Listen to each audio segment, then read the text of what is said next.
Vous connaissez Jason Upton? Vous ne connaissez pas? Il y a une nouvelle génération de jeunes avec une onction extraordinaire. Dieu est en train de faire une œuvre merveilleuse et Dieu est en train de lever des jeunes.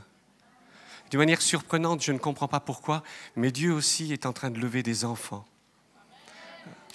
À plusieurs reprises, j'ai vu dans des conférences l'Esprit de Dieu descendre d'une manière manifeste, évidente sur des enfants, mais avec une puissance qui m'a vraiment surpris et qui m'indique qu'il y a une nouvelle génération sérieuse, profonde, engagée, qui est en train de se lever et qui va nous surprendre. Gloire à Dieu. Waouh! J'ai encore le temps. Ce matin, lorsque je suis rentré, il y a un verset qui est venu à mon esprit. C'était « Il dresse devant moi une table devant mes ennemis ». Et immédiatement, j'ai partagé avec quelques personnes et je leur ai demandé « Est-ce que vous pouvez me préparer une table ?» Il dresse devant moi une table et Dieu va nous préparer quelque chose ce soir. C'est un bon temps, hein? On a parlé des outres, du vin, on aimerait le boire, quoi. Et tout le monde dit, gloire à Dieu.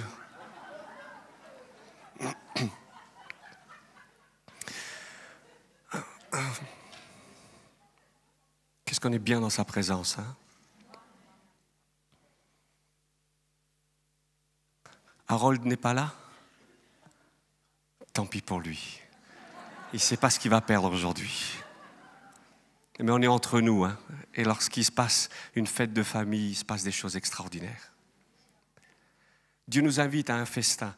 Et à la rencontre précédente, je vous partageais qu'il est important que le peuple soit préparé, que nous soyons préparés. Et nous avons besoin de sa présence. Alors est-ce que je peux demander, s'il vous plaît, amenez-moi ce banquet. Je vais me faire la fête, vous allez voir, avec Jésus. Régulièrement, quand je voyage, avant de partir à une conférence, je demande, Seigneur, dis-moi, donne-moi un signe. J'ai besoin que tu me parles, que tu me fasses un clin d'œil et que tu m'indiques quelque chose. Je partais pour le Mexique. Mon Dieu, qui se marie aujourd'hui?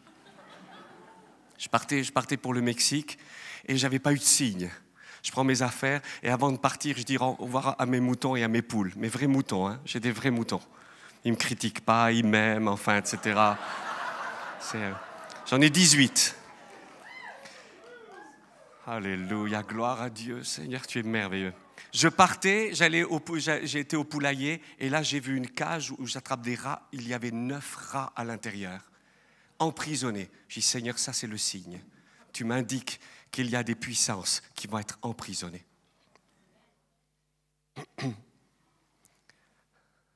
Une autre fois, je partais pour un autre pays. Et, non, mais regardez-moi, là, c'est moi qui suis plus intéressant, quoi. Je ne sais pas, moi. Non, mais quand même. Et juste avant de partir, j'étais en train d'observer les oiseaux puisqu'on habite dans une propriété où il y a 4 hectares autour de la propriété et il y a une forêt autour de chez nous. C'est-à-dire à 3 heures du matin, vous pouvez jouer de la trompette, vous embêtez personne.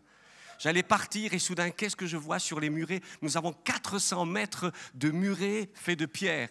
Et qu'est-ce que je vois? 3 renards qui se promenaient. Les renards sont mes ennemis. Vu que ce sont les amis de mes poules, ce sont mes ennemis. Je suis parti, j'ai été chercher mon fusil. Malheureusement, j'avais mis mon chargeur dans un autre endroit et les balles dans un autre endroit. Le temps que je cours pour chercher tout le monde, que j'ai rassemblé tout le monde et que j'ai foncé, les renards sont partis. Le Seigneur m'a dit, veille et prie, parce que tu risques de louper l'occasion. Je dis, Seigneur, merci pour le message avant de partir. Mais juste avant de partir ici, j'aimerais vous dire ce qui s'est passé. Le vendredi, mon Dieu. Le vendredi, avant de partir, j'ai été saisi d'une envie subite d'inviter ma femme au restaurant. Ça m'a saisi comme ça, comme une pulsion irréfléchie, instinctive, viscérale. C'était terrible, j'ai voulu chasser ça au nom de Jésus, c'est revenu encore plus fort. Et j'ai dit J'ai dit, Marie-Lise, est-ce que tu pourrais m'accorder un rendez-vous au restaurant? Elle m'a dit, j'ai pas le temps, mon agenda est rempli. Vous imaginez? Alors, le samedi, j'étais à la charge, s'il te plaît, tu ne voudrais pas venir manger avec mon restaurant? Elle dit, non, je ne peux pas, j'ai quelques rendez-vous par là. Alors, c'est en me traînant sur les genoux que le dimanche, après le repas, j'ai dit, tu ne voudrais pas manger? Elle me dit, d'accord. Et on a mangé ensemble. Et pendant qu'on mangeait ensemble, je sentais l'Esprit de Dieu qui agissait. Et je savais que c'était le message. Je savais que c'était le signe. C'était ni des renards, ni des rats. C'était un lieu. Et c'est ça ce que j'aimerais vous laisser. On ne pourra pas tenir, écoute-le bien, tu ne pourras pas tenir, je ne pourrai pas tenir si je ne suis pas collé à sa présence. Il y a trop de danger, la préparation commence par vivre sa présence, par pratiquer sa présence. Moïse, qui avait une conscience de sa mission, a loupé le coche parce qu'il ne pratiquait pas la présence de Dieu. Et il en a pris pour 40 ans avant de découvrir que c'est sa présence qui nous guide. C'est fondamental. En tant que serviteur et servante de Dieu, on a besoin de vivre, de pratiquer constamment sa présence. Alors ce soir, c'est un temps de digestion. L'Esprit de Dieu veut te parler. Il veut te conduire dans des rendez-vous. Quand est-ce que c'est la dernière fois que tu n'as pas eu un rendez-vous avec lui? Mon Dieu, mon Dieu, mon Dieu. Oh là là là là là là. Mais qu'est-ce que je vois là? Mais que vois-je? Où me mets-je? Oh mon Dieu, vous ne le voyez pas vous, mais moi je le vois d'en haut. Hein. En plus, c'est un vin français. Ah, que ça fait du bien. Je vais me faire une de ces soirées, moi, ce soir. J'aurais dû mettre ma cravate. C'est un rendez-vous. C'est un rendez-vous avec lui. Sa présence est tellement forte que ça en est insupportable. C'est quelque chose de tellement important que c'est plus fort que l'amour. Depuis des jours et des jours, le Seigneur m'a conduit dans le cantique des cantiques et je suis malade d'amour. Vous avez chanté, vous avez prophétisé. C'est vous qui aviez le message, vous qui étiez en train de conduire la louange. Je suis malade d'amour. Et j'espère qu'il y a quelqu'un ici qui est malade parce qu'il a un rendez-vous pour lui. Il y a un rendez-vous, Jésus a un rendez-vous pour toi. De Genèse jusqu'à Apocalypse, il est parlé de rendez-vous. Dieu nous a créés pour ce rendez-vous. Il nous a créés parce qu'il y avait tellement, trop plein d'amour en lui qu'il fallait que ça saute, il faut que ça pète, il faut que ça déborde, il faut que ça explose quelque part. C'est la raison pour laquelle moi je suis ici. Moi je suis ici, ce n'est pas parce qu'il y a une église. Je ne connaissais rien, moi, aux églises. Je ne connaissais rien, je ne suis pas évangélique. Je suis d'origine catholique, maman était catholique pratiquante et mon père était païen pratiquant. J'ai vécu toute mon enfance en Algérie, dans la guerre. J'étais un garçon timide. J'ai dit j'étais un gentil pêcheur. J'ai pas fait des grosses bêtises, j'aimerais vous raconter des trucs horribles, mais j'en ai pas beaucoup à vous raconter. Vie normale avec des parents qui m'aimaient, mais avec grandissant dans une peur, dans une terreur. Mes parents on était en Algérie, on vivait la guerre. Moi, je ne savais même pas que c'était la guerre. Mais je voyais bien que mes parents, ils n'étaient pas bien. Et je disais à mes parents, ça va papa?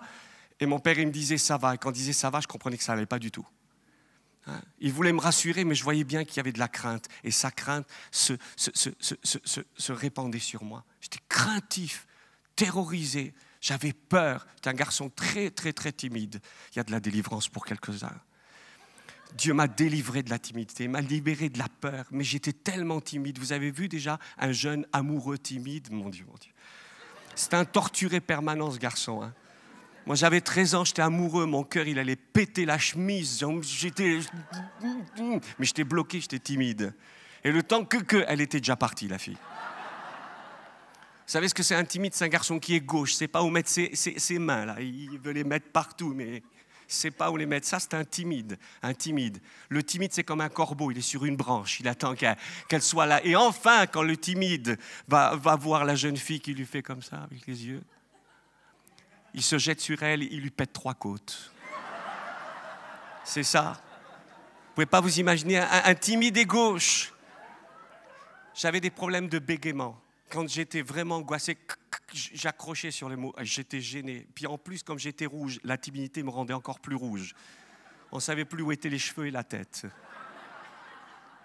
Timide, j'étais craintif. 7 ans, et on est arrivé en France. Alors, timide, craintif, la guerre, immigré, espagnol. Heureusement que je n'ai pas trop une tête d'espagnol. À cette époque, les basanés, on les rejetait. Eh bien, écoutez, je suis arrivé en France. À cette époque, c'était avant la Révolution française. Non, ça, c'est pas vrai. Hein, non, mais enfin, je vous rassure tout de suite. Hein, je ne m'appelle pas Highlander. Il y avait la télévision en noir et blanc et il y avait des films de guerre. Les films de guerre de l'époque, c'était pan, pan, il était mort. Voilà, c'était ça. C'était ça. Eh ben moi, j'en faisais des crises de somnambulisme. J'avais 17 ans et je tremblais comme une feuille et je vivais des moments d'inconscience tellement j'avais peur. J'étais craintif. Vous imaginez un petit peu? Angoissé, craintif, timide. Alors j'essayais de me donner un petit peu l'air de quelque chose, mais il n'y avait rien à montrer en plus. Et puis un jour, Marie-Lise m'a dit une phrase, elle m'a dit « Jésus t'aime ». Eh bien, ça m'a fait quelque chose. Je n'ai pas compris, je n'ai rien compris. Mais écoutez bien, ça a posé une semence dans mon cœur. Je n'ai pas accepté Jésus tout de suite, il m'a fallu du temps. Mais j'avais envie, comme les gens du dehors ont tellement envie. D'ailleurs, à ce propos, il y a une parole qui est en train de monter là. Ces rencontres que vous faites, consacrer une soirée à une soirée ouverte pour que des gens du dehors puissent voir ce qu'il y a ici. Que plusieurs puissent entendre pour la première fois. C'est un endroit de combat et de préparation au combat, mais en même temps, ouvrez la porte un soir, une réunion, pour que l'évangile soit clairement annoncé. Parce que c'est ce qui apporte une fraîcheur nouvelle. Moi, j'étais timide. J'allais à l'église catholique, j'avais des amis prêtres. Je ne comprenais rien, moi, au catholicisme. Rien du tout. Mais j'avais des prêtres gentils. Mais j'étais encore une fois blessé. Le jour où il y a un prêtre qui m'a dit « couche avec moi ». Ça m'a meurtri, ça m'a blessé. Vous ne pouvez pas vous imaginer. Quelque chose s'est rompu en moi. Quelque chose a été brisé. J'arrivais même pas à respirer. Non, mais vous imaginez un jeune de 17 ans qui entend un truc pareil, là. Il n'avait jamais vu des machins, trucs pornographiques, trucs machins. Je ne savais pas ce que c'était, moi. Et j'entends cette phrase, ça m'a blessé, ça a brisé quelque chose en moi. Et puis Marie-Lise qui me dit, Jésus t'aime. Mais moi, comment un timide peut venir dans une église pour chanter? Ce qu'on fait ici, c'est fort, c'est vraiment fort. Vous ne vous rendez pas compte, vous. Vous êtes dedans, mais ça saoule tout ça.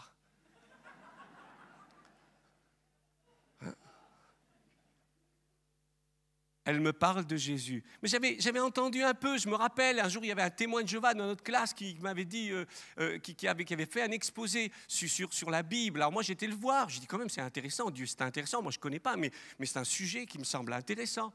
Il me dit, tu sais, dans pas longtemps, de la fin du monde, moi j'étais timide, je n'osais pas parler. Mais dans ma tête je pensais quand même, hein, j'ai un cerveau. Amen. Et je me disais, mais mon Dieu, celui-là, il essaye de me faire signer un papier, il essaie de me faire peur. Je l'écoutais attentivement jusqu'à la fin, respectueux, puis j'ai continué mon chemin. Je me rappelle d'une autre époque où on a rencontré 2 jeunes dans la rue, tout bien mis, etc. On va vous prouver que Dieu existe. J'étais avec mon copain Jacques. Alors je dis, vas-y, parle-nous, ça c'est un sujet intéressant. On va te prouver, ils ont pris un stylo, du papier pour prouver l'existence de Dieu. Moi j'ai pensé, comment tu peux prouver l'existence de Dieu avec un stylo et du papier ? Et puis mon copain Jacques, qui avait une langue bien plus pendue que la mienne, il a dit, mais comment on peut prouver? Moi, j'ai dit, moi, je l'ai pensé, ça. Hein? Et on a continué notre bout de chemin parce qu'on ne prouve pas l'existence de Dieu avec un stylo du papier. Puis ensuite, on a rencontré des gens qui étaient en robe safran et qui nous a dit de lire la Bhagavad Gita. Moi, je me suis tapé la Bhagavad Gita. Je voulais savoir ce que c'était, mais c'était un compliqué. Hein? C'était un compliqué, des histoires de famille, de Dieu, des machins avec des dieux, avec des têtes qui font peur. C'est compliqué. Mais Marie-Lise me dit, Jésus t'aime. Moi, ça m'était droit au cœur. Elle ne m'a pas fait d'exposé. Écoutez bien, ce n'est pas toujours le message qui touche, c'est la bonne odeur de Christ. Elle était un message, point, c'est tout. Moi, j'ai vu mon frère changer. Mais on est un petit peu dur et des fois, les choses de la vie ont besoin de nous attendrir un petit peu. Alors Dieu m'attendait. Et puis, je descendais dans le sud de la France, j'avais 19 ans. Je suis passé avec ma voiture par-dessus un pont. J'ai glissé avec ma voiture, j'ai fait un saut. On était 3 amis dans la voiture, 3 et moi on était 4 et je suis passé par-dessus un pont et je suis tombé dans un canal. 6 mètres, c'est un saut de 6 mètres. Poum. En tombant de 6 mètres, Jacques qui était à mes côtés est tombé sur moi et j'ai tapé. Un garçon est resté paralysé. C'était terrible. Moi je suis tombé dans le coma pendant 5 jours. On m'a enlevé la rate, c'est pas grave. Les sportifs se font enlever la rate, comme ça ils peuvent courir comme des dératés. Et on m'a coupé aussi les 2 tiers du foie. C'était il y a presque 30 ans. J'étais entre la vie et la mort. Et les médecins ont dit à mes parents, il n'y a pas beaucoup d'espoir. Je suis resté comme ça 3 semaines en réanimation. Mon poids est descendu à 42, 44 kilos. J'ai une cicatrice qui va d'ici jusque là. Et de là jusqu'ici, on m'a ouvert 3 fois. À la fin, j'étais fatigué. J'y mettais une boutonnière, j'en peux plus là. On est venu, on a prié pour moi. J'étais guéri, je n'étais même pas croyant. Ça, c'est la grâce de Dieu, c'est un cadeau. Je pourrais être en enfer. Mais j'ai eu des années de sursis, mais c'est merveilleux ça. Seigneur, tu es vraiment merveilleux. Je suis rentré à la maison, tout le monde croyait que j'allais mourir. J'étais tellement maigre. Vous avez vu des photos d'Auschwitz, hein? On voit les gens avec les yeux, les dents, les mains. Maigre, voilà comment j'étais. J'étais couché à plat dos, on voyait mes hanches qui pointaient sur le drap. Les amis, j'en avais beaucoup, j'avais beaucoup d'amis. Et ils sont venus me voir. J'étais ainsi entre la vie et la mort, mais tout doucement, Dieu m'avait touché et j'ai commencé à me relever tout doucement. Et Marie-Lise, toujours présente avec mes amis, qui me témoignent, ils me disent, et quand tout doucement j'ai commencé à me remettre, ils m'ont dit, à me remettre, on dit. On m'a dit, viens une fois à l'église, mais tu es tellement timide. Alors, rusée la Marie, pas la Vierge, hein, Marie-Élise, elle me dit comme ceci, viens prendre des photos. Viens prendre des photos. Ton frère va se faire baptiser. Ça, c'est un moyen. Ça, c'est la ruse. Ils ne viendront pas comme ça, quoi. Il faut les attirer. Il faut les entraîner, il faut les subjuguer. Il faut leur inviter à repas. Enfin, tout faire pour les ramener. Ça, c'est la démonstration que l'Évangile, c'est la puissance pour sauver. Je suis arrivé dans l'église, c'est une église réformée. 70 personnes, la moitié qui chantaient faux. Mais ils chantaient fort en plus. Je suis rentré dans l'église, ça m'a fait quelque chose. J'ai commencé à trembler. Je suis rentré là-dedans, je commençais à trembler, mes mains tremblaient. J'ai mis les mains dans le pantalon tremblait, tout tremblait. Alors imaginez, faites une photo avec les mains qui tremblent. Essayez de le faire au loin. J'ai fait des flous comme c'est pas permis. Tout était flou. Mais j'étais ému, c'était la présence de Dieu. Mais je ne savais pas que c'était la présence de Dieu. Maintenant, j'ai le terme technique pour vous le dire. Mais à cette époque, c'était confus. C'était là-dedans. C'était innommable. Je rentre là-dedans. C'était beau, c'était simple, c'était sobre. Rien de particulier. Simplement, Dieu était là. Et il y a le pasteur qui était dans le baptistère ce jour-là. Il y avait eu 20 baptêmes. Et je me suis assis, j'étais touché. Je ne comprenais rien, mais j'étais touché. Et le pasteur dans l'eau, qui n'avait jamais fait un appel de sa vie, a dit comme ceci, est-ce qu'il y a quelqu'un qui veut accepter? Il n'avait pas fini sa phrase. Dieu m'a parlé. Ah, je peux le dire. En 1 seconde, quand Dieu parle, en 1 seconde, vous pouvez en parler ensuite pendant 6 mois. Vous mettez ça dans la soupe, vous mangez ça pendant 6 mois. Quand Dieu parle, c'est un condensé de précis, de consommé, de bénédiction. Sa parole, vous la mettez, la gloire de Dieu est là. Et moi, j'ai pensé en moi-même. Hein, j'ai parlé dans ma tête. Je me causais en moi-même. Je parlais à mon âme, comme c'est marqué. Enfin, je me parlais. Mais je peux pas. Je voudrais bien suivre Dieu, mais je peux pas. Et cet appel, suis-moi, viens. Je peux pas. Il y a des gens que j'aime, puis il y a des gens que j'aime pas. Il y a des têtes qui me passent et des têtes qui me passent pas. Il y a des gens que pardonnent, des gens que je pardonne pas. J'ai discuté de ça. Et puis d'ailleurs, pourquoi m'engager? J'ai commencé à faire une collection, ça c'est en 1 seconde. Hein? Non, je vous le dis, c'est en 1 seconde ça se passait ça. J'ai commencé à faire une collection de timbres et je n'ai pas fini. Pourquoi m'engager? Pour abandonner, soyons sérieux au moins une fois. Et soudain, cette pensée qui monte, mais je croyais que c'était moi qui me parlais dans ma tête. Je me pensais à moi-même et je ne savais pas que Dieu me parlait. Et Dieu m'a dit, si je te donne de la force pour un jour, aujourd'hui, est-ce que tu me suivras? Si je te donne la capacité d'aimer aujourd'hui, est-ce que tu aimeras aujourd'hui? Si je te donne la capacité de pardonner, est-ce que tu pardonneras aujourd'hui? Et j'ai dit, oui, ça je peux. 1 seconde, j'étais assis. Mais le pasteur, il avait fait un appel, il ne s'attendait même pas que quelqu'un se lève. C'est la première fois qu'il faisait un appel. Il lançait un appel comme ça. Ce que l'Esprit de Dieu lui avait dit. Mais c'était comme ça. Et moi, vous savez, les timides sont vraiment dangereux. Parce que le timide, quand il bouge, méfiez-vous. Alors j'étais assis, pardonnez-moi l'expression, surtout pas ici. Je me suis sorti comme un diable qui sort de sa boîte. Bon, ça, c'est pas bien. Ça, fallait pas le dire. Surtout pas ici, hein. Je me lève. Alors je devais être rouge, bleu, vert, jaune, n'importe quoi là. Je me lève et je m'avance, qu'il n'avait même pas dit de s'avancer. Je m'avance, je viens devant. Je me rappelle même plus de ce que j'ai dit. J'arrive là devant le pasteur, quelle onction, mais quel homme de foi. Et il dit, change-toi, on te baptise. Chez nous, 6 mois, on fait des pompes, les breux, les grecs et tout. Mais là, change-toi, je me change. Alors il faut que je vous dise aussi, hein. Ça faisait à peine 2-3 mois que je sortais de l'hôpital, donc je marchais comme ça. Vous ne voyez pas? C'est comme ça. Quand je parlais comme ça. Quand je toussais, c'est... J'avais peur de... que tout parte. Voilà. J'étais vraiment... Alors donc, hein, les dames, vous savez ce que c'est? Vous avez un truc comme ça. Hein. Il me prend, il me baptise, enfin, il m'immerge. Hein. Comme ça, moi j'étais comme ça, hein, et puis il attendait que je donne un coup de rein pour me lever. Impossible. Moi, dans le fond, j'attendais. Ça a duré 2-3 secondes, c'était pas long, mais mon Dieu, 2-3 secondes. Il faisait comme ça. J'attendais, je suis sorti, je dis, waouh, c'est bon de respirer. Je me suis assis, écoutez bien, je me suis assis. Marie-Lise, la rusée. Elle était là, son ombre planait au-dessus des eaux. Voyant que la terre était informe, vide, elle a dit, il est important que l'Esprit de Dieu agisse. Parce que c'est pas parce qu'on est baptisé, c'est pas parce qu'on va dans une église, c'est pas parce qu'on dit oui que le salut est entré. Il faut que l'Esprit de Dieu percute. C'est à ce moment-là où on est de nouveau, quand l'Esprit de Dieu fait de nous des enfants de Dieu. Et elle dit, nous allons prier. Ah, quand elle le dit, je m'assieds et j'écoutais. Moi, je n'avais jamais prié de ma vie. Rien, mais je les écoutais, ils priaient, mais ils priaient avec cœur, avec conviction, mais c'est extraordinaire. Ils priaient, et moi j'étais là, j'étais saisi par une conviction de péché. Maintenant je peux le dire, à ce moment-là, j'étais mal, mais mal, j'étais mal, je pensais. Les petits péchés comme ça, j'avais l'impression que c'était au microscope, une monstruosité, un truc horrible, et j'avais honte, et j'avais honte, et j'avais honte, et j'avais honte. J'avais l'impression d'être un escargot. Comme ça. Et à ce moment-là, il y a une pensée dans ma tête, là. Enfin, je ne sais pas. Maintenant, j'aurais dit, c'est l'Éternel qui m'a parlé. Mais non, mais c'était une pensée qui venait comme ça et qui disait, lève les yeux, lève les yeux, lève les yeux, lève les yeux. Et c'était constant, constant. D'ailleurs, quelques-uns ont besoin d'entendre ça. Lève les yeux. Arrête de regarder à ton nombril poilu. Ça sert à rien tout ça. Regarde à Jésus.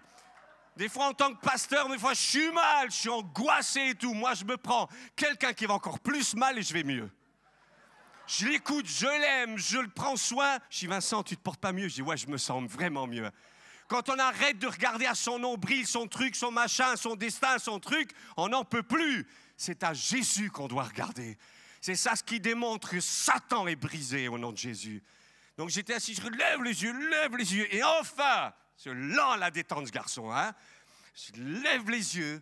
Et à ce moment-là, du fond du temple, il y a une boule de feu. Ouais, avec, j'ai vu, hein, une boule de feu qui a traversé. Fouf, paf, foum, boum. Voilà. Et pour quelqu'un qui écoute la cassette, il n'y avait qu'à venir à Sauterrière pour savoir ce que j'ai fait. J'ai senti Jésus qui rentrait en moi, mais il est rentré là-dedans et j'ai senti l'amour de Dieu. J'étais fou. Voilà, c'était ça ma prière. Je ne savais même pas dire Alléluia. Il y a même quelqu'un qui a dit Alléluia, je ne comprenais même pas ce que ça voulait dire, mais ça sonnait bien. Alléluia. Alors j'ai dit Alléluia, mais je ne savais pas ce que c'était. Il dit Alléluia, je dis Alléluia. Il a dit Amen, je dis Alléluia. Il a dit Amen, je dis Amen. Je ne savais même pas ce que c'était, mais ça sonnait bien. C'était bon. Il était 10h30. Il est là. Et tout le monde dit Alléluia, Alléluia, Alléluia. Il a pété un câble, gloire à Dieu. Dans une église réformée, il y a presque 30 ans, j'ai eu... Je le sentais au bout de mes doigts. C'était fort, mais c'était fort.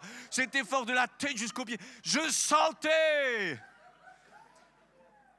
Vous n'avez peut-être pas senti comme ça. Ben moi, oui. Je voudrais bien m'excuser, mais je ne peux pas quand même. Hein? À chacun son aventure. Hein? Mais j'étais fou. Mais imaginez un timide là, qui a toujours vécu comme ça. On le débrille. J'étais fou, j'étais fou. 10h30. J'ouvre les yeux, 5h du matin. L'église était vidée, il restait encore 3 hystériques, dont moi. Mais hystériques, hein, dans le cœur, pas dans le comportement. Enfin, encore qu'à ce moment-là, je ne savais plus si le comportement était... Mais j'étais fou. J'étais fou. Alors, c'est pas ce qui s'est passé. Plus tard, je l'ai compris. Je me suis levé, j'ai dit, oh, je me sens pas bien. Et puis, j'étais aux toilettes pour faire ce que vous ne faites pas. J'étais rendre. J'ai passé une journée à rendre. J'avais plus rien à rendre. Je pensais que j'allais même rendre l'âme. J'ai dit, mon Dieu, c'était affreux. J'ai dit, oh! Mais, hein, malgré qu'on n'ait pas fait grand-chose, qu'est-ce qu'on a ramassé hein, dans la vie?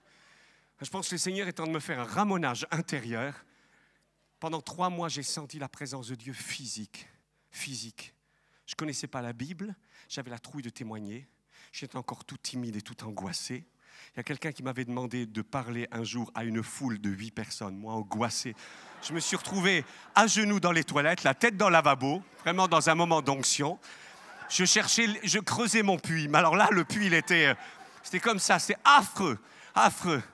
J'étais timide, écoutez, je n'étais pas délivré. Vous imaginez, je n'étais pas délivré, Dieu avait commencé un travail, mais son esprit agissait en moi. J'étais fou, j'étais Zimbraque. Mais j'étais fou de Jésus. Écoutez, ça fait des années que ça dure et chaque jour c'est encore pire. Ah non, c'est vrai, je vous le dis. On me passe un livre, j'avais même pas lu la Bible, j'avais déjà lu le contrebandier André. Vous connaissez pas l'André? Celui-là, moi j'avais une Volkswagen, je me suis pris pour André. Hein, j'ai dit à une copine, allez, on charge une autre voiture de Bible. J'avais des décalcos, Jésus t'aime, I love you, machin, des trucs, il y en avait de partout. Et je suis parti en Roumanie. Hein, c'était à l'époque où les frontières étaient fermées, on vous arrêtait, vous en prenez pour 3 ans. Je suis arrivé à la frontière, et à ce moment-là, je me suis rendu compte que Vincent, mais t'es complètement fou. Mais Dieu aime les fous. Y a-t-il un fou ici? On priera pour vous, vous inquiétez pas. J'arrive à la frontière, ils démontaient les voitures devant nous. Et nous, on n'avait même pas caché nos Bibles. Ils démontent les voitures, j'ai dit, mon Dieu. Ils demandaient, est-ce que vous avez de la drogue? Est-ce que vous avez des armes? Est-ce que vous avez des Bibles? On est arrivé, à ce moment-là, ma voiture est tombée en panne. On a demandé aux douaniers, pouvez nous aider à pousser? Ils ont aidé à pousser, on est passé, ils ont dit, allez-y. Comme quoi Dieu aime les fous, hein? C'est vraiment étrange. Voilà. Dieu aime les fous. Je voulais servir le Seigneur, j'étais malade d'amour parce qu'il m'avait proposé un rendez-vous. J'étais passionné de lui. J'avais envie de parler avec lui. Je passais des heures à parler avec lui, c'était tellement merveilleux. Son amour vaut mieux que l'amour des femmes. C'est vrai. Mon cœur palpitait, mais palpitait à 3h du matin, j'étais dans mon plumard, dans mon lit, pardon. Et je faisais, waouh! Ma prière à cette époque, je veux mourir. Maintenant, je ne veux pas mourir, je veux vivre encore. Mais à cette époque, je voulais le voir, je voulais le rencontrer. 1 an et demi plus tard, le Seigneur m'appelait à son service. Mais je me rappelle, un soir, dans ma chambre, Dieu m'a parlé. Et il m'a parlé à voix haute. Je ne m'attendais pas à ça. Ce n'est pas nécessaire de demander. Ne demandez pas ce genre de choses, ce n'est pas nécessaire. C'est une grâce. Dieu a des rendez-vous avec vous, comme il le veut, quand il veut. Alors ne stéréotypez pas une aventure. C'est la vôtre. Dieu veut ce rendez-vous et ce tête-à-tête. Ma vie a changé, j'étais bouleversé. On a commencé une œuvre dans une église, Longwy. Il y a même des gens qui ne savent même pas où c'est Longwy. Quand je voyage dans le monde, on me dit c'est où Longwy? Je dis c'est à côté de Paris. C'est la seule chose que je dis parce que je ne vais pas expliquer. Vous savez, c'est par-ci, par-là, ce n'est pas important. Mais j'ai découvert une chose. Le merveilleux, c'est quand Dieu est avec nous. Vous ne pouvez pas vous imaginer ce qu'il fait. C'est la seule chose que Dieu désire. Garder, goûter, apprécier, aimer sa présence. Qu'elle vous enivre constamment. Soyez amoureux constamment de lui. passionné de lui. Les gens, ils cherchent la joie. Nous, on a la joie. La joie, c'est sa présence. La joie, c'est le tête-à-tête. Il nous a créés pour vivre cette intimité. Mais pourquoi il descendait en Genèse? Il disait, il venait le soir. Pourquoi? C'était pour aller au restaurant avec Adam et Ève, c'est tout. C'est ça. Tu viens, on va manger ensemble. C'est ça son objectif. Quand on regarde tout au long de la parole de Dieu, c'était des occasions pour manger ensemble. Il a mangé avec Abraham. C'est des temps de repas, de tête-à-tête et d'intimité. Attention, et c'est ça ce que j'aimerais vous laisser ce soir. Venir dans sa présence a des conséquences. Vous le noterez sur la cassette. Venir dans sa présence a des conséquences. S'approcher de lui, c'est dangereux. C'est merveilleux, mais dangereux.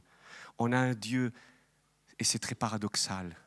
Il nous dit, viens, je t'aime, mais en même temps, si tu t'approches, tu risques de brûler. Heureusement que par Jésus-Christ, nous venons à lui. Et on a besoin de rencontrer sa grâce. Jésus dit, et un jour, un homme prépare un grand festin. Ça vaut le coup, ça vaut le coup.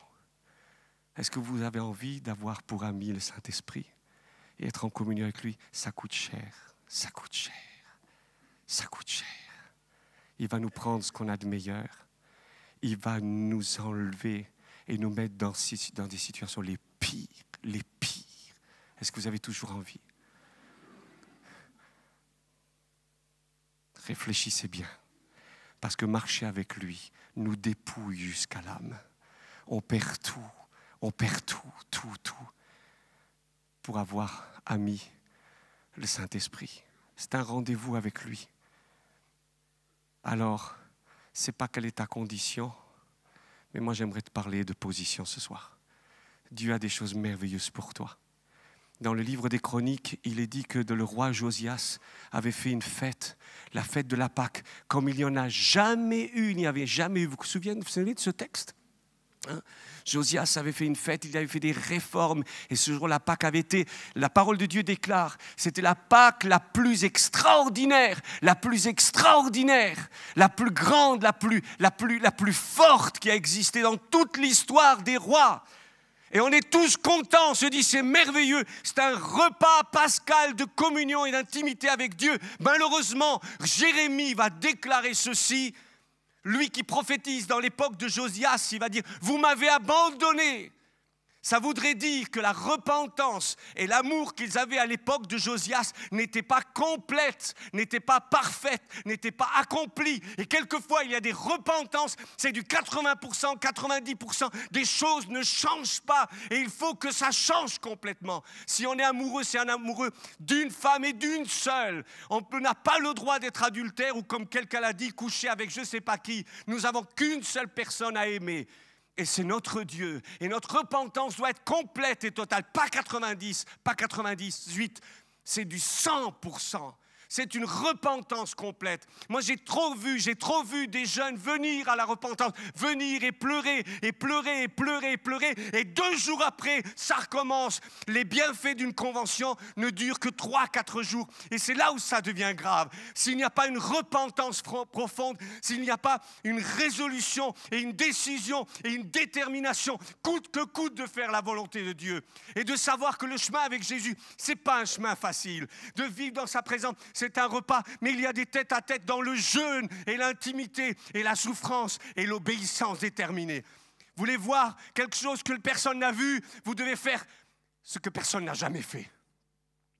C'est ce que Dieu désire, une consécration totale et complète. La dernière offrande que moi j'ai vue, qui a touché mon cœur, c'est avec 300 jeunes. Chez nous, il y a une jeune gitane avec des cheveux magnifiques qui est venue, qui a coupé ses cheveux, qui les a mis. Je n'avais pas besoin d'argent, mais quand j'ai vu ça, ça c'est une offrande. Ce que Dieu va regarder dans notre vie, ce n'est pas le nombre de démons, ce n'est pas les miracles, ce n'est pas les guérisons, c'est comment on l'a aimé et de quelle manière on l'a aimé. C'est ça ce que Dieu veut et c'est ça ce que Dieu attend. Et c'est ce que Dieu veut manifester au monde, un peuple qu'il aime à la folie. Il y a une femme, elle était cinglée, cette femme-là. Elle a pris un parfum, elle a répandu sur les pieds de Jésus. Mais c'est une folie. Et tout le monde, d'une manière sage, quand même, on aurait pu le donner aux pauvres.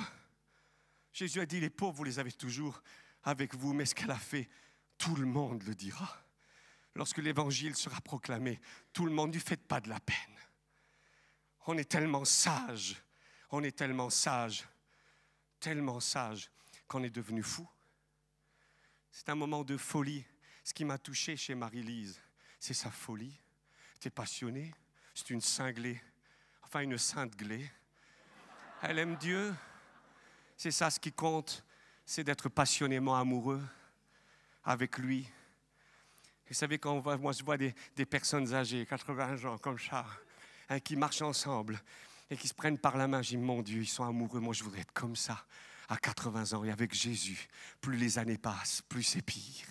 Plus on est passionné, et plus on aime, et plus on est fou, et plus on a envie d'avoir un tête-à-tête avec lui, de vivre une communion. C'est ça. Écoutez, c'est vrai que moi, j'encourage à sauter, à crier. Hein. Ah, je vous le dis, non, je vous le dis honnêtement, préparez-vous. Hein. Préparez-vous, pourquoi? Non, mais je ne vous pousse pas à l'hystérie. Je pousse simplement à ce qu'on se réveille, quoi. Je ne sais pas si on est passionnément amoureux. Ce n'est pas les amoureux, quand ils s'aiment, normalement, c'est de la passion, quoi. Normalement, c'est de la passion. Si ce n'est pas de la passion, jeûner pendant une semaine, vous allez voir comment ça va être dans une semaine. C'est de la passion. Moi, je ne dis pas, Mali, I love you. Non, ce n'est pas ça. Avec Jésus, c'est une constante passion. Constante passion. Et même dans les vieux pots, on fait les meilleures soupes. Vous n'avez peut-être pas compris, mais ça ne fait rien. Hein? Ça veut dire que c'est comme dans une chaumière. Hein? Il peut y avoir de la neige sur la toiture, mais toujours du feu dans la cheminée. Amen. C'est ça ce que Dieu désire. Être dans sa présence. Vivre sa présence. Être fou. Être amoureux. Être passionnément amoureux de lui. C'est ça ce que Dieu veut. Je pense à toi aussi. Hein? Dieu désire ça. Une passion amoureuse. Alors il faut qu'on ouvre la parole de Dieu. C'est important. 2 Samuel. J'ai presque envie de prendre un coup de rouge là maintenant. Mon Dieu, le château couche-roi. Mais quelle onction dans la décision.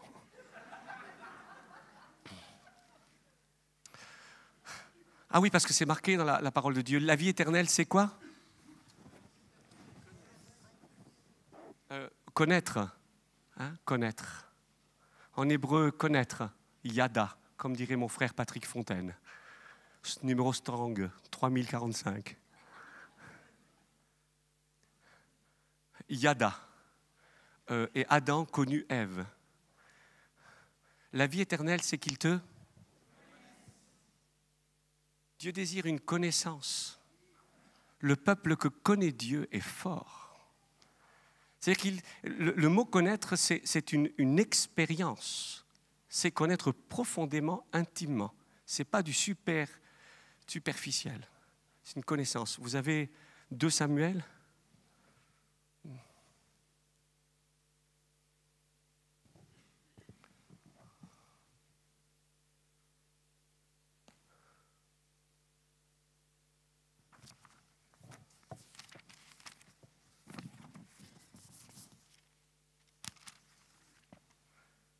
De Samuel au chapitre 9.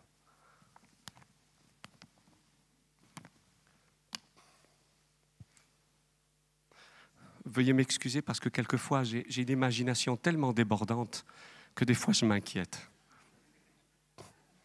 Alors, raconter une superbe histoire.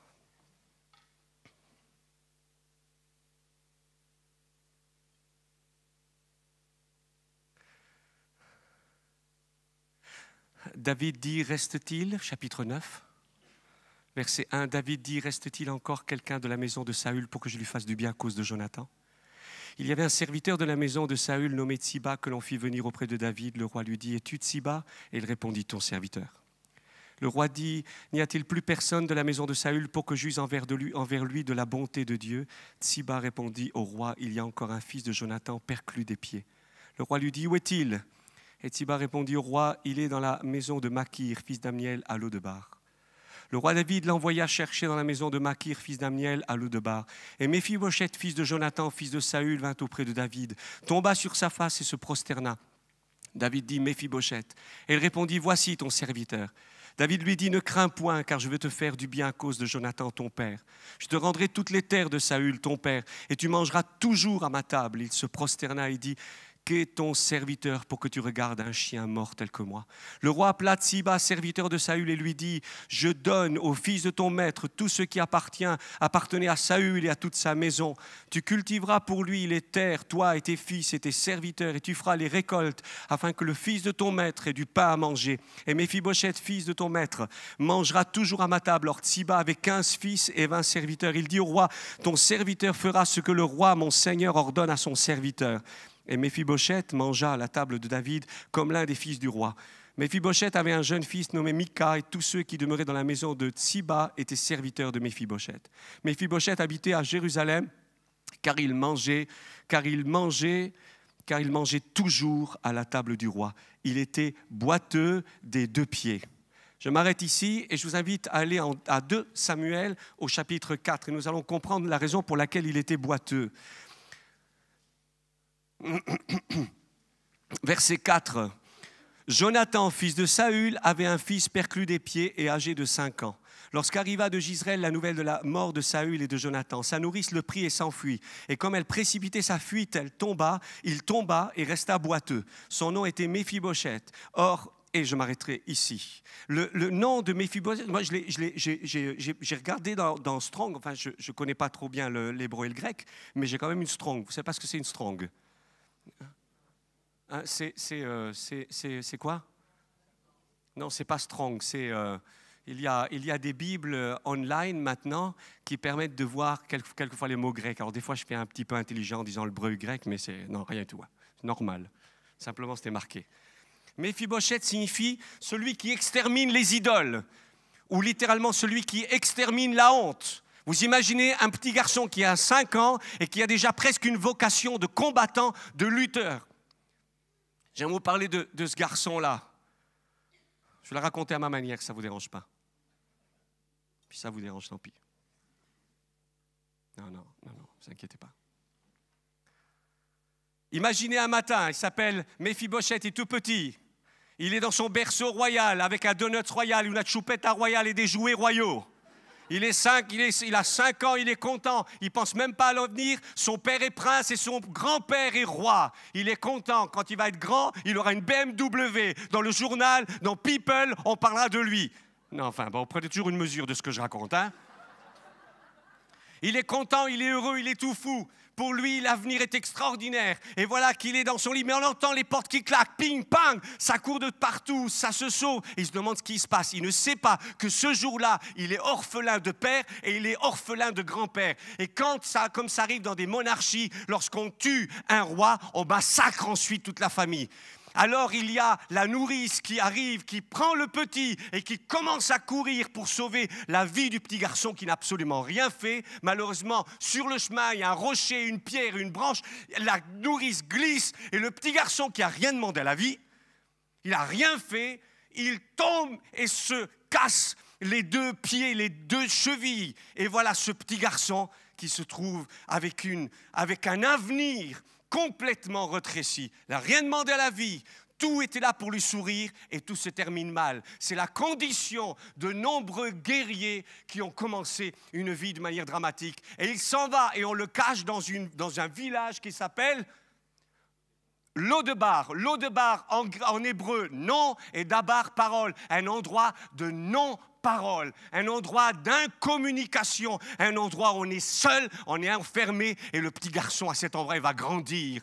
Et pendant qu'il grandit, ce garçon qui est devenu boiteux à cause de la faute d'autres personnes, va regarder par la fenêtre ses copains du village jouer au football et monter aux arbres, et lui il se dit, mais qu'est-ce que j'ai fait à la vie pour mériter ça?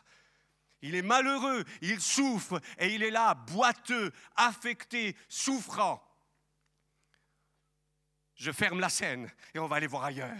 Cette nuit-là, le roi David avait une insomnie. Et il a rêvé de son ami Jonathan qu'il avait défendu à maintes reprises. Ce matin, il se réveille, il se dit, j'ai envie de faire du bien. Est-ce qu'il y a un descendant de la famille de Saül pour que je lui fasse de bien? Tout le monde dit, mais évidemment que non, ils sont tous morts. Alors il y a Tsiba, qui était justement un serviteur dans le royaume de Saül, qui est maintenant en train de servir dans le royaume de David, qui est passé au travers de purges, qui est un pont entre l'ancien et le nouveau, va dire, oui, il y a quelqu'un. Il y a un jeune homme, il s'appelle Méphibosheth. Les années ont passé. Qu'on aille le chercher, parce que je veux lui faire du bien. Je veux qu'il mange à ma table. Et c'est important de savoir qui va manger à sa table. Et que notre condition, peu importe quelle est, qu'on soit boiteux, qu'on ait été blessé par la vie ou affecté, Dieu a un projet pour nous. Et de notre condition de misère et de boiteux et de lamentable et de triste et de pessimiste et d'oppressé, Dieu va nous transformer pour nous mettre dans une condition de fils de roi. Vous êtes toujours là? Vous êtes dans le film, les amis, hein? Ok, on continue. Et voilà ce David, parce qu'il faut comprendre que seul quelqu'un qui a connu la grâce de Dieu peut transmettre la grâce de Dieu. Si tu n'as pas une révélation de la grâce de Dieu, comment tu peux communiquer la grâce de Dieu? Parce qu'une révélation qu'on a reçue, on peut la transmettre. Mais si on n'a rien reçu, comment on peut transmettre ce qu'on n'a pas reçu? Un jour, Dieu apparaît à Salomon et lui dit, marche d'une manière intègre comme ton père a marché d'une manière intègre. Vous imaginez un petit peu? Est-ce que Dieu fait de l'amnésie? Est-ce que Dieu a oublié qui est David? Est-ce que Dieu a oublié ce qu'a fait David? Vous vous souvenez? Hein? J'ouvre une parenthèse là, c'est important. Vous connaissez l'histoire de David? Je ne la raconte pas une autre fois. Hein? Ce jour-là, il a vu, il a invité, il a couché et elle a engendré. Ok? Je ramasse le plus vite possible. Alors il se dit, il faut arranger la chose, vu qu'à cette époque, il n'y avait pas les ADN, donc on peut s'arranger, on va appeler le soldat Ryan. Allez me chercher le soldat Uri Ryan. Et on alla chercher le soldat Uri Ryan. On est parti le chercher. Il arrive. Comment vas-tu, Ryan, Uri, pardon. Oui, chef, ça va bien, chef. Est-ce que tu ne pouvais pas te reposer? Non, chef. Le David dit, c'est un imbécile, celui-là, et en plus, il est loyal. Alors, il se dit, eh bien, écoutez, ce soir, on va se faire un Beaujolais Bourgogne-Champagne. Hein? Ce soir-là, ils ont bu tous les deux. On ne savait plus à un moment qui était le roi ou qui était le soldat. Mais même sous, il gardait une intégrité. Alors, il a vu ça. Et ce cher roi David, serviteur de l'Éternel, est monté sur Internet, il a écrit sur son mail à Joab, jérusalem@.com. Il y a un imbécile qu'il faut que tu t'arranges pour faire disparaître à la bataille. Et il a signé David, serviteur de l'Éternel. Point.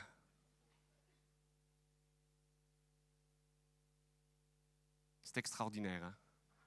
Celui-là, il était saisi par un esprit d'assoupissement. Uri meurt, et vous connaissez l'histoire.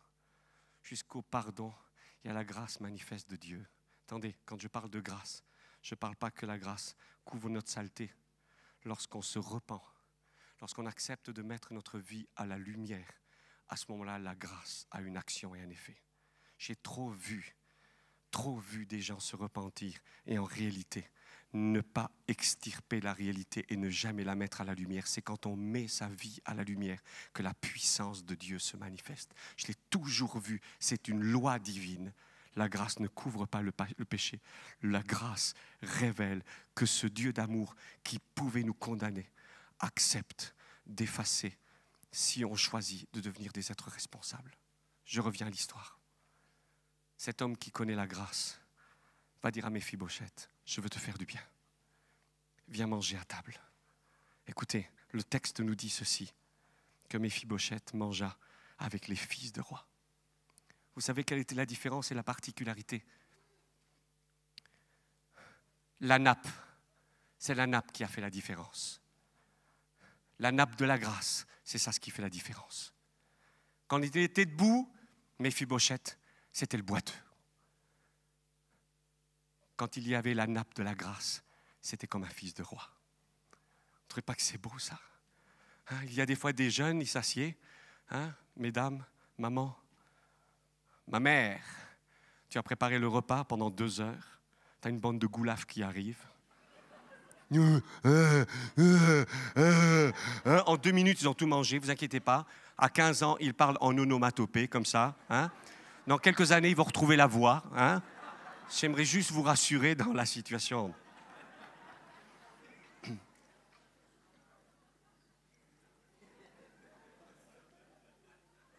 La nappe fait la différence. C'est le temps d'un repas et d'une relation. Ta nappe, elle est quelque part. Tu sais ce que c'est la grâce. Tu as goûté, t'en profites, alors souris. C'est bon. C'était juste pour la photo. Merci Seigneur. Ça, c'était la première partie du message. On doit passer maintenant à la deuxième. Il n'y a que quelqu'un qui a compris la grâce. Des fois, en tant que pasteur, même nous, on oublie la grâce. On la transmet tellement, on donne tellement, on ne sait plus recevoir. Les pires pour recevoir, ce sont souvent les responsables. Ceux qui ont déjà goûté, qui donnent, ils ne savent plus recevoir. Ils ont tellement donné, pour recevoir, ils ont du mal. Moi, j'avais du mal. J'ai du mal à redécouvrir la grâce quand à un moment de ma vie chrétienne, je sentais qu'il devait se produire quelque chose. C'est extraordinaire. Quand on demande, allez, on va faire un appel, les gens qui veulent recevoir, les gens se mettent tout de suite comme ça, pour recevoir. 1, 2, hop. Position 42 bis. Fantastique, hein? J'étais invité à une rencontre d'évangélisation. Ce jour-là, j'ai changé mes vêtements, je suis devenu évangéliste. Et ce vendredi soir, pas un petit païen à l'horizon. Rien à se mettre sous la dent. C'était la famine, hein? Les fourmis, les sauterelles étaient là, et l'hiver est arrivé. Pas le moindre petit païen, rien. Une belle bande de chrétiens, pratiquement tous sauvés. Et à l'avant, j'avais le pasteur, le pasteur, le pasteur, le curé, le pasteur et un curé. Il était là. Voilà. Bien, alors, je commence à partager. Je me rends compte que ce n'est pas un message d'évangélisation qui est nécessaire, mais le Seigneur me parle et le Seigneur me dit, tu vas leur demander de faire ce qu'eux, ils attendent que des païens fassent. C'est-à-dire qu'ils ouvrent leurs mains. Ça, ce n'est pas compliqué, ce n'est pas de l'hystérie, c'est un truc très normal. Hein, je vous invite à ouvrir vos mains. Donc, je fais tout un culte sur la nécessité de répondre à l'appel et de faire un geste de foi discret, sobre, élégant, fin, évangélique. Quoi. Les gens se lèvent, mais eux ne savaient pas ce que l'Esprit de Dieu m'avait dit. Mais moi, je savais ce que l'Esprit de Dieu avait dit. Alors, j'ai dit, maintenant, j'aimerais vous inviter à ouvrir les mains. Parce que, non, il faut le faire. Hein. On va inviter des païens pour faire quelque chose que nous, on ne va pas faire, évidemment. Hein. Lever les mains. Alors, je vous invite simplement à ouvrir vos mains, hein, parce que la parole de Dieu, j'ai donné au moins 42 textes. J'ordonne que les hommes, c'est Paul qui le dit, étendent des mains. Je dis, n'étendez pas, simplement ouvrez discrètement, etc. Personne ne bougeait. Je m'en doutais. Quand l'Esprit de Dieu parle, il y a toujours une aventure. Et je dis, on va laisser l'opportunité au Saint-Esprit. Vous savez, moi, j'apprécie le silence. Hein. J'aime bien le bruit, j'aime bien quand ça pète, quand ça saute, quand ça se roule, quand ça crie, quand ça hurle. Et j'aime bien aussi le silence. J'aime tout. J'aime tout. Quand c'est l'Esprit de Dieu qui conduit, j'aime tout. Alors, je dis, on va attendre. 60 secondes passent. C'est énorme, 60 secondes. Hein. 60 secondes, c'est 1, 2, 3. Et 60 secondes, c'est long. D'ailleurs, coincer le doigt dans une porte, 1 seconde, c'est long aussi. Alors, 60 secondes qui passent, personne ne bouge. Mais moi, je priais comme les pasteurs, vous savez, avec un œil, je priais, de l'autre, je surveillais. Je regardais comme ça. Et puis, j'attendais, oui, gloire à Dieu, des fois, changer l'œil pour que les gens de gauche ne voient pas. Hein, quand je suis comme ça, les gens croient que j'ai les yeux fermés, mais avec cet œil-là, je vois. Et je regarde. Accrochez-vous, 150 personnes. Le premier qui commence à lever les mains, non, je vous le donne entre 1000, c'est le curé. Ah, c'est le curé. J'entends, il avait du mal.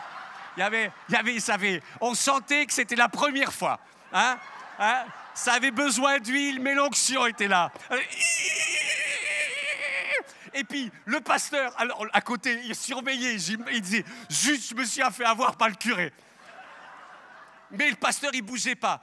Une vieille, une dame âgée, une ancienne, alors, je la vois, celle-là, elle avait tout de suite compris. Alors, enfin, le pasteur en troisième position, qui arrive après le curé, et en troisième position, il avait du mal, celui-là. Et tout doucement, il a ouvert. Et quand, enfin, les gens commençaient à s'ouvrir comme des fleurs, la présence de Dieu a commencé à venir. Le lendemain, il y a des personnes qui ont été sauvées. Pourquoi ? Parce que tout commence par une obéissance. Dieu a une intention et un projet. Il va agir quand sa présence vient et se passe. Alors, il y a des gens qui ont du mal à recevoir. Ils veulent recevoir. Moi, je me rappelle quand l'infirmière venait me trouver. Moi, j'étais petit. Il a ramené une piqûre. Là, je ne sais pas ce que j'avais, mais j'ai eu besoin d'une piqûre. Moi, j'étais petit. Quand j'ai vu la piqûre, c'était... Mais l'infirmière, elle a fait ce que l'Esprit de Dieu, de temps en temps, nous fait. Elle m'a parlé. Oui, Vincent, tout va bien, Vincent. Comment ça a été à l'école, Vincent? Et quand je me suis détendu, paf, elle me l'a planté. Voilà, c'était ça. Des fois, elle dit, Seigneur, je veux, Seigneur, je veux, Seigneur, je veux. C'est, calme-toi. Et on commence à se détendre, ça dure longtemps. Et paf, à ce moment-là. Mais des fois, Dieu veut nous surprendre. Et on est venu des fois ici, parce qu'on a besoin d'être surpris. Moi, je me rappelle, quand j'ai senti que j'avais besoin d'un renouveau dans ma vie, à ce moment-là, je me rappelle, j'étais dans une rencontre avec des pasteurs. Tout le monde avait la cravate sauf moi. J'étais fier. Je n'avais pas de cravate, moi. Moi, je suis libre, moi. Moi, je suis libre. Moi, je ne suis pas religieux, moi. Et tous, ils avaient la cravate. Et puis le pasteur avait, le frère qui avait partagé que l'Esprit de Dieu voulait nous visiter d'une nouvelle manière. Moi, j'étais assis dans le fond. Et pendant qu'il parlait, il avait parlé d'une manière tellement juste concernant l'Esprit de Dieu. Moi, j'avais la bave qui me coulait. Mon Dieu, Seigneur, ce que j'en veux. J'en peux plus. Seigneur, il y a des gens ici qui sont malades d'amour. Moi, j'étais malade. Quand on est amoureux, on en veut encore plus. Toujours plus. Moi, j'étais là. Et alors, il dit, maintenant, vous allez recevoir. Parce qu'il y a des temps où il faut recevoir. Puis il y a des temps où il faut donner. Et à ce moment-là, il a dit, on va attendre là, que l'Esprit de Dieu agisse. Et puis soudain, il me voit dans le fond, moi, que j'étais content. Hein? Vous, frère, comme s'il avait vu quelque chose sur ma tête, que moi, j'avais rien senti. Mais alors, rien du tout. Hein? Voulez-vous vous approcher, l'Esprit de Dieu sur vous? Oh, qu'est-ce que j'étais fier, je marchais comme ça. Mais j'avais rien senti du tout. Ça avance. Et puis il y a d'autres personnes qui ensuite ont été appelées, sont avancées. Il a prié. Tout le monde est tombé sauf moi. Je dis, mon Dieu, c'est pas vrai, ils sont tous tombés. Ils ont tous été bénis. En plus, ils ont la cravate et moi pas. J'étais là. Je dis, c'est pas possible. Bon, je vais faire une chute de courtoisie. Hein, pour que le prédicateur perde pas la foi, quoi. C'est jamais pas qu'on lui brise son ministère. Hein? S'il est nouveau, ça peut être dangereux. Je dis, mais moi, je ne peux pas tomber par terre. Moi, je ne sens rien du tout. Ils ont prié pour moi. Ils se relayaient pour prier pour moi. Une demi-heure, j'ai une imposition des mains, j'ai la marque encore sur la tête. Une demi-heure, rien du tout, j'ai rien senti. Je dis, mais Seigneur, suis-je si rebelle que ça? Je sentais rien, j'étais mal. Simplement, il y a une personne qui est venue me trouver, qui s'est approchée de moi et m'a dit une prophétie que j'avais reçue quelques mois auparavant. Elle avait touché mon ventre, il a dit, mais il y a un bébé pour la France, là. Et j'ai su que Dieu était en train de parler, j'avais rien senti. Je me rappelle que ce jour-là, quelqu'un m'avait dit de m'avancer à l'appel, mais plus tard, je me suis avancé à l'appel. Il priait pour moi, moi je ne sentais rien du tout, ça a duré 5 jours. J'ai totalisé, je crois, 6 heures d'imposition de main, à une demi-heure par rencontre. Hein? Vous faites le compte, c'était incroyable. J'ai rien reçu. J'ai rien senti. Mais alors, rien du tout. Si, le dernier jour, à la dernière minute, une larme, une seule, qui est descendue, je l'ai pris, Seigneur, je la garde. Pour 5 jours de sacrifice, Seigneur, moi, avec ça, je le garde. Voilà.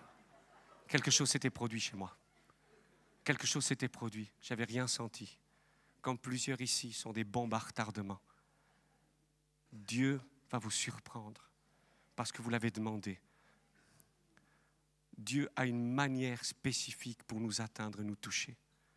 Dieu, son intention de nous faire du bien et son projet. Le temps me manque, veuillez pardonner, j'étais un petit peu long. Mais Dieu désire, et c'est son intention, de nous conduire dans une vie nouvelle. Je suppose que vous avez tous été libérés, je l'espère, menteur. Mais Dieu veut nous conduire dans une nouvelle dimension de liberté. Dieu a du vin et du pain pour vous et pour moi. Amen.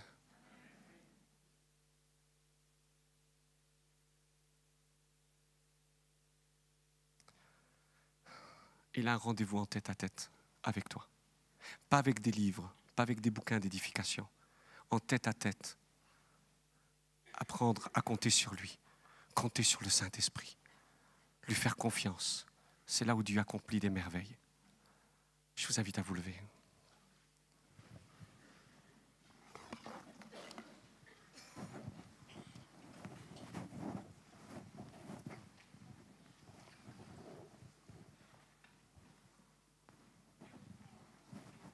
Quelle est ta condition?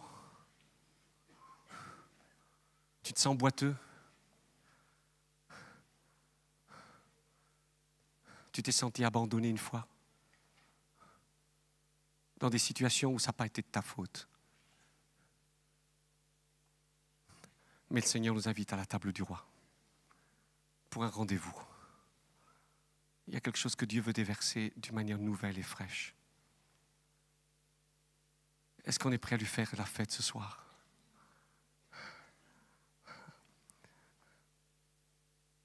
À être passionnément amoureux? À lui démontrer? Je sais qu'on est un peuple pudique. Je sais. C'est pour ça qu'on fait sauter la pudeur avec la joie. Dieu est en train de transférer quelque chose en ce moment. Et ça vient de l'intérieur. N'attendez pas que ça vous tombe sur la tête, les gars. Détendez-vous. Relax max. Serrez pas. Hein? Contractez pas. Tout à l'heure, je vais vous dire de pousser, mais pour l'instant, il y a une visitation qui se prépare. Mon Dieu, mon Dieu. Il y a une visitation d'en haut. Et ça va venir du dedans. Oh Seigneur. Père bien-aimé, tu as des merveilles pour tes enfants. De grâce, je vous le demande, je le rappelle, que la repentance soit complète et totale. Ni partielle, ni incomplet, du total, complet, pour lui. Esprit de Dieu, on est honoré par ta présence. Et moi, je voudrais te dire, tu es précieux, plus que précieux. Seigneur, sans toi, qu'est-ce que je serais? Seigneur, j'ai besoin de toi.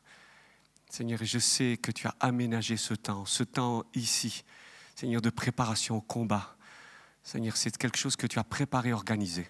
Seigneur, viens, visite-nous. Seigneur, visite ton peuple. Seigneur, visite tes enfants qui sont assoiffés, qui ont soif de toi. Seigneur, que ta onction vienne. Seigneur, et Seigneur, que ça jaillisse des profondeurs de notre être. Seigneur, s'il te plaît, Seigneur, que ça jaillisse des puits profonds de notre être. Toi qui as choisi de demeurer en nous. Toi qui as choisi. Viens, viens, viens. Je peux demander à l'équipe de louange de venir, s'il vous plaît. Jésus.